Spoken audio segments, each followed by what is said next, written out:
nesse papel, você sofre muita pressão dos três provedores de nuvem para ser o escolhido da vez? Como é que é a tua relação com as empresas? Porque com o governo você tem lá, por contrato, você tem lá tudo definido bonitinho, quer dizer, mas como é que é a tua relação com as empresas? Porque qualquer coisinha já causa aquela ciumeira, já fica, pô, você privilegiou fulano, não chamou a gente. Como é que é essa relação? Como é que está sendo essa relação?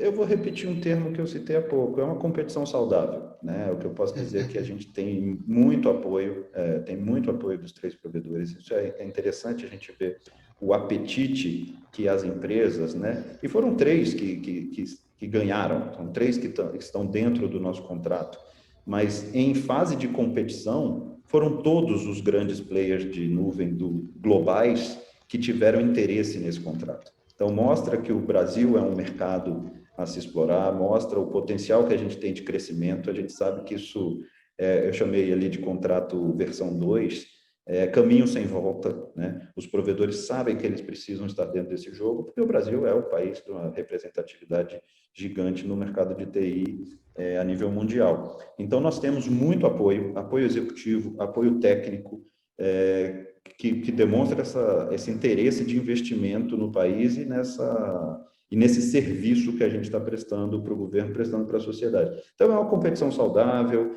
todo mundo entende as regras do jogo e eles respeitam muito esse nosso papel de direcionar realmente uma arquitetura tecnológica que faça mais sentido para cada tipo de demanda que nós recebemos.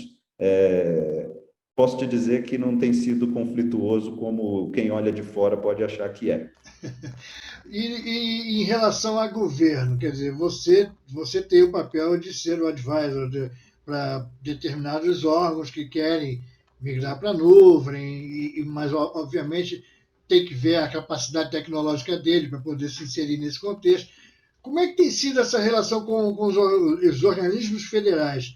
Está acelerando esse processo? Porque vocês, desde julho do ano passado, vocês venceram a licitação, mas demorou para o processo de contrato, efetivamente assinar os contratos e tudo mais. E de lá para cá, quer dizer, mudanças foram ocorrendo em governos. Como é que está essa relação com os órgãos? Eu acho que a letargia que você cita, Luiz, é algo que não nos surpreende, né? Como é que eu posso te colocar? São processos padrões de uma contratação de governo. A ata em si, o instrumento criado pelo Ministério da Economia, é um grande facilitador, é um indutor vou usar o jargão aqui tradicional, dessa transformação digital dos órgãos, é o grande alicerce que vai propiciar que cada órgão tenha o seu processo de modernização acelerado. Mas é inerente de uma contratação de governo que se tenha estudos prévios, então, né, não me surpreende, como eu te falei. Os números são superlativos, né? A gente já tem 35 contratos assinados em cima do novo instrumento. É muito legal de você ter isso, né? 35 instituições públicas que estão usufruindo de um instrumento extremamente moderno, um instrumento administrativo moderno, que vai propiciar com que eles caminhem nesse mundo da modernização das suas aplicações, dos seus serviços.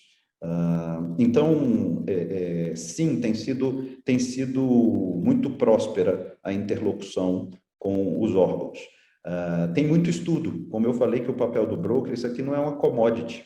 A gente não tem ali um produto que tem uma demanda na prateleira, você tem uma demanda dentro do órgão, tem um produto na prateleira, assina um contrato e entrega, né? Tem muito estudo pretérito até a assinatura do contrato. Então, isso que eu chamo de uma morosidade aceitável, é uma morosidade que não nos surpreende, porque é necessário que se tenha uma avaliação prévia antes da assinatura do contrato. Agora, passa rápido, como você disse, já foi ali, acho que foi no mês de maio, então nós temos uma vigência até o próximo maio, e a gente está deixando tudo e todos à disposição do governo para que a gente tenha mais 35 aderindo ao instrumento nessa reta final. porque é algo muito vantajoso para a estratégia de modernização de qualquer órgão. Outra coisa bacana de citar também é a granularidade com que a gente consegue alcançar, né, em cima desse instrumento. O que é que eu quero dizer com isso? A gente pega de instituições pequenas,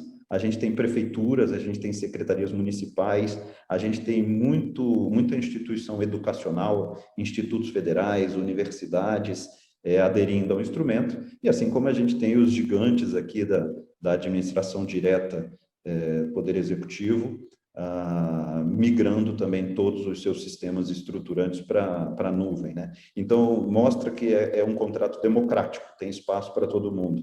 E aí a gente acredita que nessa reta final vai ter muita instituição ainda correndo para aproveitar das vantagens dessa contratação. Sobre essa questão do espaço democrático, deixa eu fazer uma provocaçãozinha a você. E como é que está sendo aceita a presença da Huawei, dos chineses, né, na nuvem federal? Porque o Ministério da Economia nunca fez nenhum discurso ideológico contra os chineses, mas em outras áreas de governo já houve um discurso ideológico lá no 5G, né, contra a presença chinesa. Como é que está sendo o tratamento do governo, né, para a Huawei, que surpreendeu e participou da licitação e entrou, né, no grupo? Já que a tua pergunta foi um pouquinho por viés geopolítico, vou responder com um termo ligado ao tema. É tratado com muita diplomacia. Como você disse, nunca houve uma retaliação explícita, como a gente sabe que outras nações fazem em relação à China e às tecnologias e qualquer coisa que seja produzida localmente. O Brasil não se posiciona dessa forma e o governo também tem tido esse papel muito diplomático em relação à tecnologia do nosso parceiro Huawei. Como eu te disse que o contrato e as negociações prevêem muito estudo tecnológico antes de se firmar uma contratação de fato, a Huawei entra de igual para igual com os outros provedores de serviço.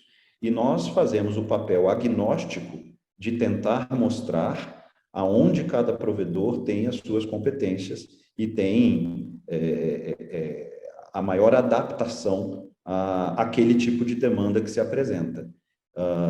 E a gente não tem visto nenhum tipo de retaliação tecnológica ou geopolítica em relação a esse parceiro. Acho que isso demonstra uma maturidade e uma evolução no comportamento de compra do gestor público brasileiro. Isso é muito interessante. Acho que é um testemunho que vale aqui como um elogio de que a gente tem colocado o melhor de cada um dos provedores, independente da bandeira que está por trás. Isso. Outro aspecto interessante que eu quero conversar contigo bom, falou em nuvem, falou em segurança da informação, né? E volta e meia a gente tem episódios aí bom, não é só no governo, é no mundo inteiro, em qualquer área, não é só na área privada também está acontecendo. Como é que está essa discussão de segurança da informação num ambiente de nuvem federal, com tantos órgãos, vai lá desde o Instituto de Pesquisa até um grande órgão federal, sei lá, um ministério desses aqui. Como é que está sendo essa discussão? Como é que vocês estão trabalhando essa questão da segurança da informação na nuvem? Tema extremamente crítico, requer uma atenção contínua, né, da nossa equipe, das pessoas. Nuvem não é mais ou menos seguro do que qualquer outro ambiente tradicional de processamento de dados, de sistemas, etc., Luiz. O que é complexo é a gestão de qualquer tipo de ambiente de TI. E quando a gente fala de gestão, a gente passa aí por, sei lá, a gente está colocando aqui 3 máximas em relação à questão de segurança. Um é o comportamento humano, né? Se a gente pensar em qualquer viés sob o ponto de vista de gestão tecnológica, o componente humano ainda é um pilar muito presente e constante na agenda de qualquer instituição. O segundo pilar são metodologias e processos. Você vai ter empresas mais evoluídas, você vai ter fornecedores, né, e pensando na relação cliente-fornecedor, você vai ter uma instituição que tem as suas políticas e seus processos maduros, consequentemente exige dos seus fornecedores o mesmo nível de maturidade em processos e metodologias, lembrando que também se passa tudo pelo comportamento humano, que é o primeiro elemento, né? Então, uma vez que você pode ter investimentos incessantes nesses pilares de criação de metodologias, processos e tecnologias, né? Faltou eu citar aqui o aspecto tecnologia, é muito importante como um mecanismo de segurança, né? Mas é falível esse pilar, e é falível o pilar do comportamento humano, por mais que você invista de maneira inconteste. O terceiro aspecto é backup, backup e backup. A gente não pode negligenciar esse aspecto, porque em caso de falha de dados, de vazamento de dados ou de disponibilidade de dados, como a gente viu recentemente, em caso de quedas de um sistema crônico que não pode sair do ar, que tem que ser 24/7, você só tem um mecanismo de restabelecer esse serviço, que é através de backups muito bem guardados, com rotinas e eficiências em real time, para que você consiga fazer a recuperação do teu sistema e dos teus dados de uma forma quase imperceptível para os usuários, né? Então, de maneira muito franca, é isso que a gente tem feito, se preocupado muito com a questão do comportamento humano, se preocupado muito com a questão de processos, metodologias e tecnologias, e propondo sempre, numa relação bilateral, que não se negligencie, não se subestime o que deve ser feito na camada de backup, para garantir que a gente tenha a disponibilidade plena de sistemas e dados para o que o governo se propõe a fazer. E pelo que você tem visto no governo, e aí eu não digo só o governo aqui em Brasília, mas no geral, né, nos órgãos do CISP que já estão com vocês aí, nos 35 contratos, como é que está a maturidade desse pessoal em relação a isso, backup? Luiz, eu Não acho precisa que... fulanizar, eu sei que você não vai fulanizar, Não, claro, mas claro. me dá assim, uma visão geral de como é que vocês estão encontrando a situação. Entendeu? De uma forma muito franca, né? Eu acho que se tinha algum gestor que não estava preocupado na devida, com o devido senso de urgência e de relevância nesse tema, os últimos acontecidos fez com que esse assunto saltasse a uma escala de prioridade na agenda de todos os gestores. A dor ensina, né? A dor ensina, a dor o ensina. leite, a porta arrombada, né? O leite derramado, essas coisas todas.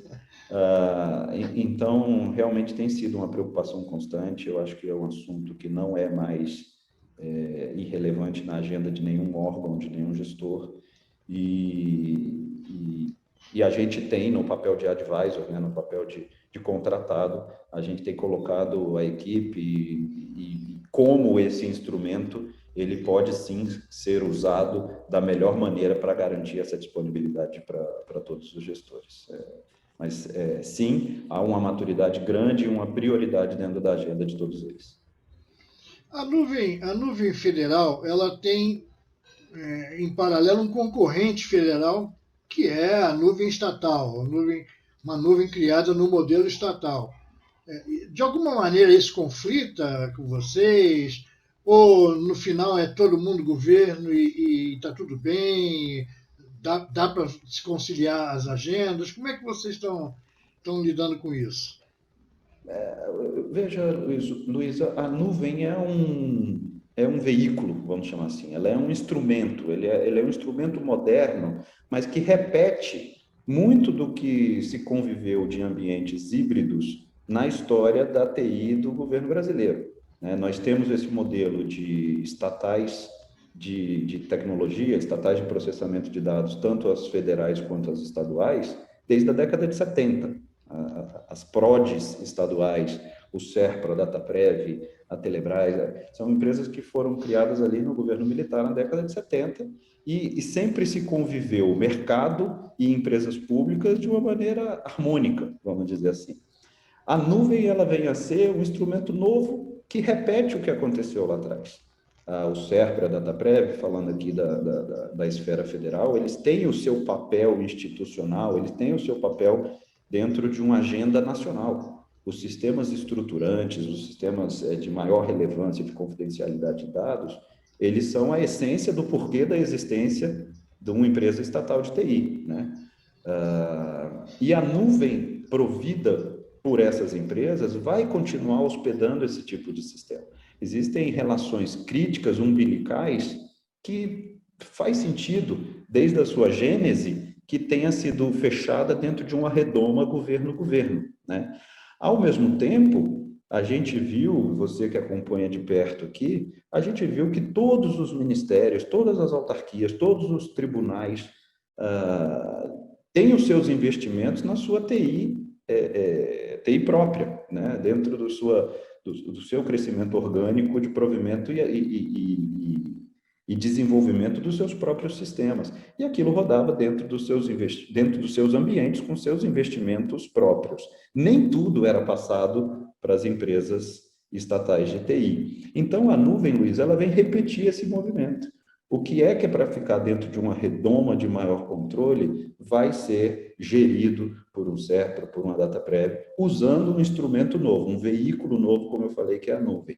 O que é independente e que é algo que é de administração do próprio órgão, utilizará uma nuvem pública, gerenciada por um instrumento dentro do Ministério da Economia, mas é algo como se estivesse rodando dentro de um data center, hoje está rodando dentro de uma nuvem pública. O que rodava dentro dos data centers de SERPRA e DataPrev vão estar sendo administrado por essas empresas dentro de uma concepção de um serviço de nuvem.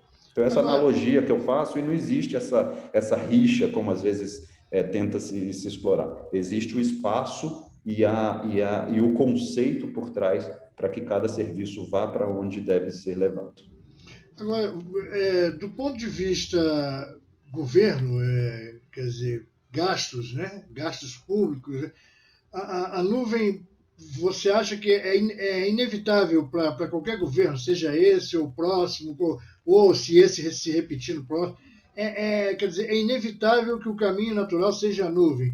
Eu digo isso pelo seguinte, o governo já teve vários data centers, quase que todo órgão tinha seu centro de dados, era um custo operacional grande e muitos até estavam obsoletos, porque você não tinha orçamento para ficar renovando o equipamento. Você acha, então, que a nuvem veio também para economizar nessa área e não ter, é caminho sem volta já, vamos dizer assim, para o organismo federal, né? Para a máquina federal como um todo? Luiz, você sabe que eu, Pode vender seu peixe, profissionalmente... você é nuvem, mas pode vender. Não. Você conhece um pouco da minha história, sabe que eu sou um atuante nesse setor da tecnologia aplicada ao setor público brasileiro há mais de 20 anos, né? Então, já vi muitos movimentos. E, recentemente, eu criei essa sentença, essa colocação, que eu digo assim, parece que a computação em nuvem, o conceito e a forma como ela é medida, como ela é precificada, parece que ela foi criada para endereçar as carências e as dificuldades de governos, e mais especificamente do governo do Brasil, parece que foi criada para isso, né? Então, assim, as facilidades, os benefícios do que a computação em nuvem ela traz na essência, ela se aplica às principais carências, às principais mazelas decorrentes das carências que a gente vivenciou no poder de investimento ao longo das últimas décadas, né? É uma troca de você ter o CAPEX versus o OPEX, né? Ou seja, o investimento versus o custeio. Isso sempre foi um dilema dentro das agendas orçamentárias do país, em vários setores, inclusive na tecnologia. O pagamento pelo uso, né? O pay-per-use, que é uma essência do conceito da computação em nuvem, é fundamental para o governo. Você vive de picos e vales, você tem diversos serviços prestados para o cidadão, prestados para a sociedade, que são sazonais. E no tempo da computação antiga, o governo tinha que fazer os seus investimentos sempre no pico. Então, assim, eu tenho um tipo de serviço para o cidadão que tem um evento anual, né? Não tinha o que fazer, você tinha que fazer os seus investimentos pelo pico, para atender aquela demanda eventual. A computação em nuvem vem com o conceito da elasticidade, que faz com que você pague pelo que você consome. Então, isso resolve problemas brutais de capacidade de investimento do governo. e como eu disse, do governo brasileiro mais especificamente. Então, tem N fatores que eu poderia citar aqui que endereçam que é caminho sem volta. Como eu disse, que tem os sistemas estruturantes, tem questões de soberania de dados, confidencialidade, uma série de aspectos que vão fazer com que alguma coisa residual ainda permaneça dentro de data centers, dentro de hacks de servidores, dentro de storages proprietários, que, ok, isso vai ser realidade no Brasil e no mundo, mas que a nuvem é o caminho sem volta para absorver todas as demandas novas e migrar todos os legados adaptáveis para essa computação em nuvem. Eu não tenho a menor dúvida que alguns anos à frente, poucos anos à frente, a gente vai estar olhando e falando assim, como é que era antes, né? A gente não vai nem se lembrar como é que era antes. Então, sim, Luiz, é caminho sem volta e é protagonista total dentro de uma agenda futura.